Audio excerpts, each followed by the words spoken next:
છે કોઈ પણ સંજોગોમાં ઘણી જગ્યાએ ભરતભાઈ એવું કે તમે 100 ત્યાં કરી દો મનસુખભાઈ કે તમે 100 ને ત્યાં આવડો આ કરી દો કે એટલે મારો 1.5 વર્ષનો સમય બાકી એટલે હું ઘણી જગ્યાએ એમ કહું કે ભાઈ હું શું ત્યાં કરી દઉં એમ કે 5 વર્ષ પછી તમારે મને નથી જોતો અને તમારી પાસે તમારા બધાની જે કોઈ નાની મોટી અપેક્ષા હોય તમારે 5 વર્ષમાં જ પૂરી કરવી 5 વર્ષ પછી અમારી પાછળ એક કામ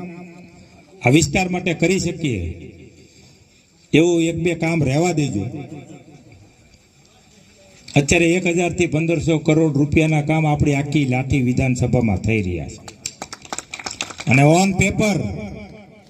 મંચ ઉપરથી બોલો એમ નહીં